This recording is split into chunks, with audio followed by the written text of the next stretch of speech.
Good morning বন্ধুরা, শুভ সকাল। আর এখন কটা বাজে? 10টা হবে। তো সকালবেলা তো জানোই আমাদের লেট হয়, তো সকালে সব কাজকর্ম কমপ্লিট। এই যে এদিকটায় বসালাম চা, আর হাতে আছে গরম গরম টিফিন, পরোটার তরকারি। হাজব্যান্ড গেছে বাজারে মাছ আনতে, কি মাছ আনলো জানি না, তো তার সাথে দিয়ে এসছে টিফিন। তো এখন আর কি, এখন চা মানে চা হয়ে গেছে, এখন চাটা দেবো আর তার সাথে টিফিন করব, করে তারপর করব রান্না বান্না। আর কালকে হলো মেয়ের ইংলিশ এক্সাম, তো তার জন্য মেয়ে বসছে পড়তে। তো চলো এখন মেয়েকেও টিফিনটা দিই, আমরাও টিফিনটা খাই, খেয়ে রান্নাবান্না করি। আর হ্যাঁ, যতটুকু পারি তোমাদের সাথে কথা বলবো, আর না হলে ব্যাক ক্যামেরায় তোমাদের সাথে যা যা করি দেখাবো। কারণ বুঝতেই পারো, মানে পাশের ঘরেই আমি রান্নাবান্না করি, তো শুধু শুধু কথা বলে বেশি আওয়াজ করে মেয়েকে ডিস্টার্ব করার দরকার না, কারণ এখন হলো মাধ্যমিক পরীক্ষা। তো চলো এখন টিফিনটা নিয়ে সকালে চা টিফিনটা করি, তো কি রান্না বান্না করি সব কিছুই তোমাদের সাথে শেয়ার করব, ঠিক আছে? তো দেখো চা হয়ে গেছে, তো এখন দুধ দিয়ে দিচ্ছি, দুধ দিয়ে চাটা নামিয়ে তারপর চা খাবো, কারণ সকাল হয়ে গেছে, অনেকটা বেলা হয়ে গেছে। তো তোমরা তো জানোই চা খেতে আমি কত ভালোবাসি। এদিকটায় চা হয়ে গেছে, আর এদিকটায় এই যে পরোটা আর সোয়াবিন আলু ফুলকপি দিয়ে তরকারি। আমাদের এখানে মিষ্টির দোকানের তরকারিটা তো বেশ ভালো হয় খেতে, মানে বেশি রিচ হয় না, হালকা পাতলা হয়, খেতে ভালোই লাগে। তো এদিকটায় মেয়ের জন্য আর আমাদের জন্য একসাথে নিয়ে নিলাম।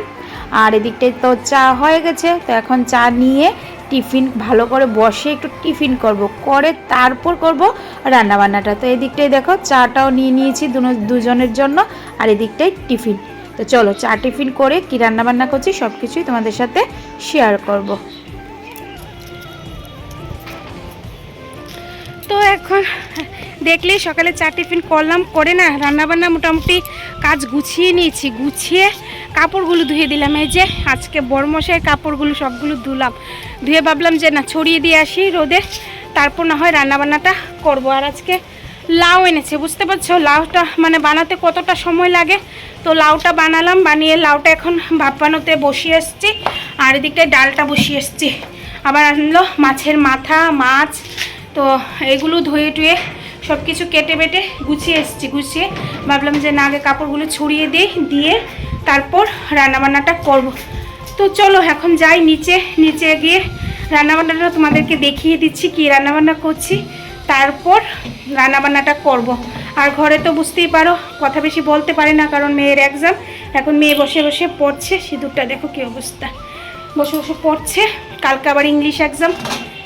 তো চলো এখন নিচে যাই, নিচে গিয়ে রান্নাবান্নাটা কি করছি না করছি তোমাদেরকে দেখিয়ে রান্নাবান্নাটা করি, আর যতটুকু পারছি তোমাদের সাথে শেয়ার করছি। কারণ এখন আর আগের মতো সেরকমভাবে ভিডিও দিতে পারছি না, মানে কন্টিনিউ ভালো করে ব্লগ দিতে পারছি না, কিছুই পাচ্ছি না। তো জানি না কতদূর কী হবে, চেষ্টা করছি ব্লগ দেওয়ার, যতটুকু পারি অবশ্যই তোমাদের সাথে শেয়ার করব, ঠিক আছে? তো চলো এখন নিচে যাই, নিচে গিয়ে কী রান্নাবান্না করছি সব কিছু দেখিয়ে রান্নাবান্না করি, করে তোমাদেরকে অবশ্যই দেখিয়ে দেব।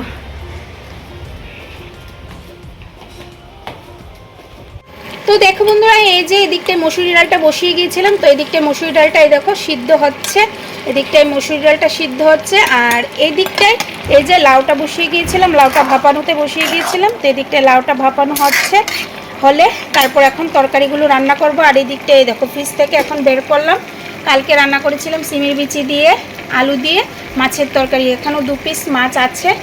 আর আজকে লাউটা রান্না করবো, এই দেখো মাছের মাথা দিয়ে, কত বড় এক মাছের মাথা আনলো, এই যে মাছের মাথা, তার সাথে আছে মাছ দিয়ে, নাকি মাছের মাথা দিয়ে লাউ দিয়ে ধনে পাতা দিয়ে রান্না করতে। তো মাছটাও ধুয়ে নিয়ে এসেছি, আর এগুলো তো মেয়ে খায় না জানো, তো মেয়ের জন্য এই যে আলু নিয়ে নিলাম, আর সাথে আছে এই যে পনির। তো পনির তরকারি করব, ডাল করব, মাছের মাথা দিয়ে লাউ তরকারি করব। এদিকটা চাল ধুয়ে নিয়েছি, এদিকটা এই যে লাউ তরকারির জন্য পনিরের জন্য মশলা নিয়ে নিয়েছি, এখন মিক্সারে পেস্ট করব। এদিকটায় ধনে পাতা, মানে মোটামুটি বলো সব কিছুই গুছিয়ে নিয়েছি। তো চলো ঝটপট করে রান্নাবান্না করি, আর যতটুকু পারছি তোমাদেরকে তো অবশ্যই দেখাবো। এদিকটায় দেখো ডালটা নামিয়ে নিলাম, ডালটা ফোড়ন দিয়ে দিলাম, ডালটা করে তারপর ভাবছি যে লাউ তরকারিটা রান্না করব। তো ডালটা এদিকটায় আছে, আর এদিকটায় না একটু চা বসালাম, মেয়ে বলছে যে একটু চা খাবে, তো তার জন্য এদিকটায় মেয়ের জন্য একটু চা বসালাম। আর এদিকটায় ডালটা হয়ে গেছে, আর পনির তো রান্না করব, তো তার জন্য এদিকটায় দেখো পনির আলু এগুলো একটু ভেজে রেখে দিয়েছি। আর লাউয়ের যে মাছের মাথাটা আছে না, মাছের মাথাটাও ভালো করে ভেজে নিয়েছি।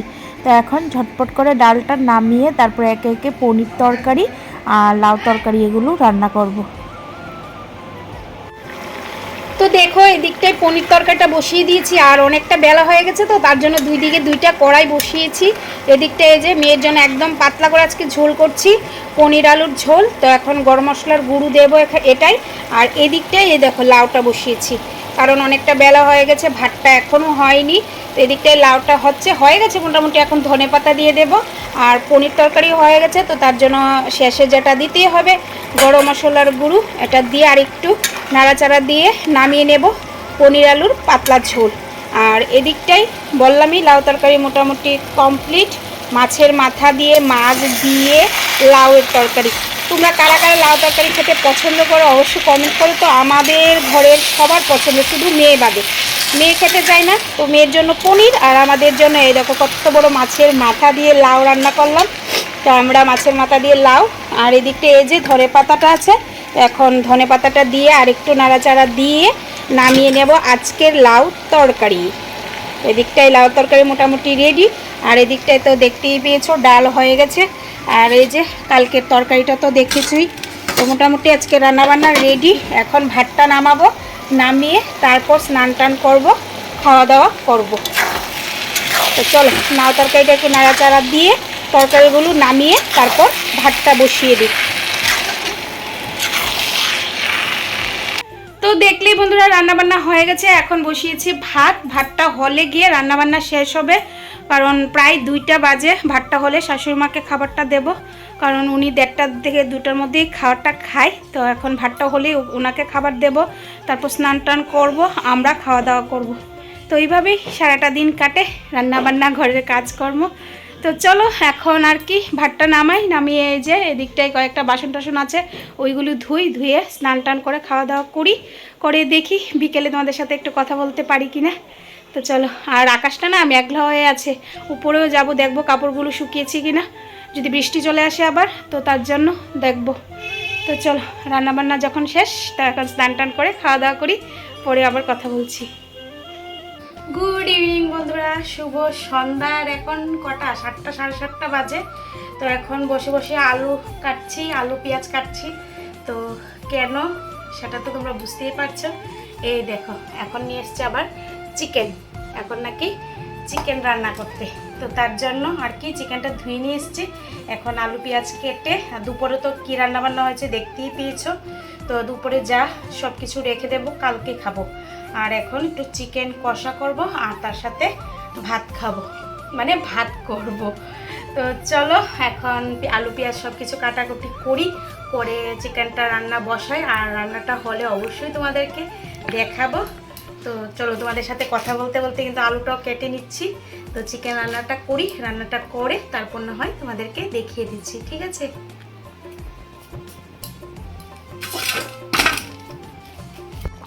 তো দেখো বন্ধুরা, এই যে আমার চিকেন রান্না রেডি। তো ভাবলাম যে তোমাদেরকে একটু দেখিয়ে দিচ্ছি। এই যে আজকে চিকেনের ঝোলই করেছি আলু পেঁয়াজ দিয়ে, একদম কষা করিনি, মাখা করে ঝোল করেছি।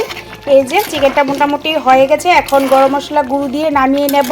তো এদিকটাই মোটামুটি চিকেনটা হয়ে গেছে, আর চিকেনটা দেখতে কীরকম লাগছে অবশ্য কমেন্ট করো। আর এদিকটাই করেছি এই দেখো গরম ভাত, এই মাত্র নামালাম গরম ভাত, আর এই দিকটাই হলো গরম চিকেনের পাতলা ঝোল।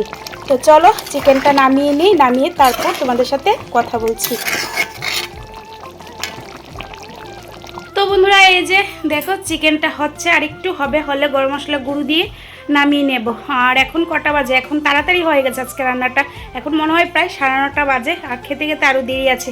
এখন তরকারিটা নামিয়ে তারপর যা বাসন টাসন আছে সব কিছু ধুয়ে একটু বসে থাকবো। তো তারপর যখন ওরা খাবে তখন আবার খাওয়া দাওয়া হবে। আর কি দুপুরবেলা তো দেখলেই রান্নাবান্না করেছিলাম, কিন্তু আবার কি জানি মন চাইলো, নিয়ে আসলো চিকেন, বললো ইচ্ছে করছে নাকি চিকেন দিয়ে ভাত খেতে। তো কিছু করার নেই, প্রথমে ইচ্ছে করছিল না, ভাল লাগছিল না যে রান্না করব, কিন্তু কিছু করার নেই, মেয়েদের ইচ্ছের কোনো দাম থাকে না। বিয়ের পর বাড়ির সবাই যাতে খুশি থাকে সেটাই মেয়েদের কর্তব্য, আর চেষ্টা করি সেটা করার, কতটুকু করতে পারি জানি না। কিন্তু চেষ্টা করি। তো আর কি বলবো বলো, আর এখন না ভিডিও সেরকমভাবে তোমাদের সাথে দিতে পারি না, 5 দিন 6 দিন হয়ে যায় ভিডিও দেই, কারণ তোমরা তো জানোই মেয়ের এক্সাম, তো তার জন্য সেভাবে ভিডিও করতে পারি না আর দেখাতেও পারি না। তো ইচ্ছে আছে যে মেয়ের এক্সামটা শেষ হলে ভালো ভালো ব্লগ তোমাদের সাথে শেয়ার করব, কারণ তখন তো পড়াশোনার এরকম চাপটা থাকবে না, ঘুরতে যাব, বাবার বাড়ি যাব, অনেক জায়গায় যাব, সেগুলো ভালো ভালো ভিডিও দেবো তোমরা। তো প্লিজ তোমরা একটু আমাকে মানিয়ে গুছিয়ে নিও, একটু ভিডিও কম দিচ্ছি, সবাইকে টাইমও কম দিতে পারছি, তো প্লিজ তোমরা একটু আমাকে মানিয়ে নিও। মেয়ের এক্সামটা শেষ হয়ে গেলে আবার পুরো দমে তোমাদেরকে ভিডিও দেব, ভালো ভালো ভিডিও শেয়ার করব। তো আজকের ভিডিওটা এতটুকু রাখলাম, এখন গরম মশলা গুঁড়ো দিয়ে তরকারিটা নামাই। আর কীরকম লাগলো আজকে সারাদিনের ভিডিওটা তোমরা অবশ্যই কমেন্ট করে বলো, যদি ভালো লাগে একটা লাইক কমেন্ট অবশ্যই করবে। আর নতুন বন্ধুরা যদি ভিডিওটা দেখে থাকো বন্ধুরা, প্লিজ চ্যানেলটাকে সাবস্ক্রাইব করে দিও, পাশে থাকা বেল আইকনটায় ক্লিক করে দিও, যাতে যখনই ভিডিও দেবো তোমরা ভিডিওগুলো পেয়ে থাকো। তো তোমরা সবাই ভালো থেকো, সুস্থ থেকো, টাটা।